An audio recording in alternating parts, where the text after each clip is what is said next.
billion. As Lisa Sylvester reports, it's a glaring example of the lopsided distribution of wealth in Mexico.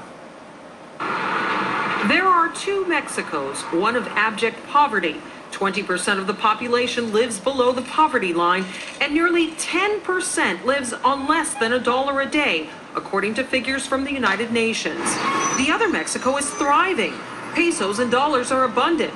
The world of the elite class. Among them is Carlos Slim, a Mexican billionaire who, according to Reuters, has a bigger fortune than even Bill Gates, making him now the richest man in the world. In Latin America, where inequality has been so deep and persistent, inequality signals to most people, at least according to my research, persistent advantage for the rich and persistent disadvantage for the poor. It's not a signal of equal opportunities. Mexico's wealth gap has been closing in the last decade, but not fast enough.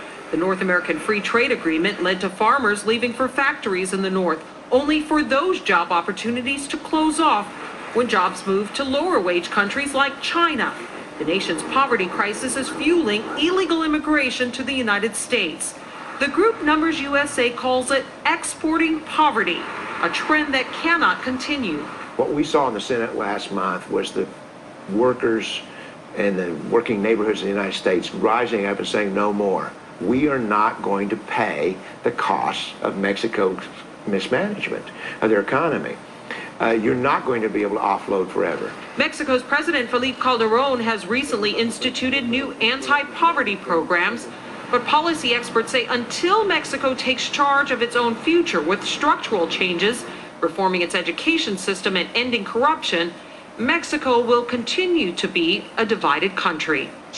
We see the images of poverty in Mexico, but the truth is Mexico has more billionaires than Switzerland, according to Forbes magazine. Policy analysts say with the natural resources and wealth in Mexico, its leaders can do a lot more to create opportunities within Mexico, ending the incentive for its citizens to come to the United States illegally. Kitty? Very eye-opening report. Thanks very much, Lisa Sylvester. The United States is the most welcoming nation.